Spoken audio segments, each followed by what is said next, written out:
അമിതമായ ഇസ്ലാമിക കുടിയേറ്റം അമേരിക്കയെ നശിപ്പിക്കുന്നുവെന്ന ആരോപണവുമായി റിപ്പബ്ലിക്കൻ കോൺഗ്രസ് അംഗം ബ്രണ്ടൻ ഗിൽ തന്റെ മണ്ഡലമായ ടെക്സാസിലെ ചില ഭാഗങ്ങളിൽ ഇസ്ലാമികവൽക്കരണം സംഭവിക്കുന്നുണ്ടെന്നും അവിടുത്തെ ചില മാളുകൾ സന്ദർശിക്കുമ്പോൾ ഡാലസിൽ അല്ല പാകിസ്ഥാനിൽ ആണെന്ന് തോന്നിപ്പോകുന്നു എന്നും ഗിൽ വ്യക്തമാക്കി.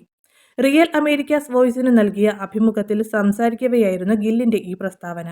ഡാലസ് പ്രദേശത്തെ ജനസംഖ്യാപരമായ മാറ്റങ്ങൾ പ്രാദേശിക സമൂഹങ്ങളുടെ സാംസ്കാരിക സ്വഭാവത്തെ മാറ്റിമറിച്ചതായി അദ്ദേഹം ആരോപിക്കുന്നു.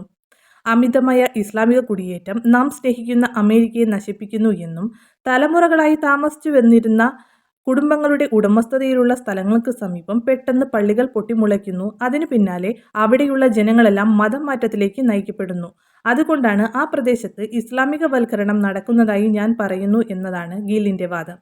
തന്റെ മണ്ഡലത്തിൽ നിന്നുള്ള ആളുകൾ പതിവായി ഈ വിഷയത്തെക്കുറിച്ച് വളരെ വിഷമത്തോടെ തന്നോട് സംസാരിക്കാറുള്ളതായി ഗിൽ പറഞ്ഞു. തങ്ങളുടെ സംസ്കാരവും ജീവിത രീതിയും മാറിക്കൊണ്ടിരിക്കുന്നതായി താമസക്കാർക്കൊന്നു തോന്നുന്നുവെന്നും അദ്ദേഹം പറയുന്നു. പ്രദേശത്തെ മാളുകളിൽ പോകുമ്പോൾ തോന്നുന്നത് അത് ടെക്സസിലെ ഡാലസ് ആണ് എന്നല്ല, മറിച്ച് പാകിസ്ഥാൻ ആണെന്നാണ്. അതൊരു പ്രശ്നമാണ് എന്നാണ് അഭിമുഖത്തിൽ പറയുന്നത്. ഗില്ലിന്റെ ഈ ആരോപണങ്ങൾ വലിയ വിവാദങ്ങൾക്ക് തിരികൊളുത്തിയിരിക്കുകയാണ്. ഇതിന്റെ വീഡിയോ സമൂഹമാധ്യമങ്ങളിലൂടെ വലിയ തോതിൽ പ്രചരിക്കുന്നുണ്ട്. തന്റെ വാദങ്ങളെ പിന്തുണയ്ക്കാൻ ഗിൽ ഏതെങ്കിലും തരത്തിലുള്ള ഡാറ്റയോ തെളിവുകളോ നൽകിയില്ലെന്നും അദ്ദേഹം മനഃപൂർവ്വം പ്രകോപനപരമായ പരാമർശങ്ങൾ നടത്തുകയാണ് എന്നുമാണ് സോഷ്യൽ മീഡിയയിൽ വരുന്ന പ്രതികരണം.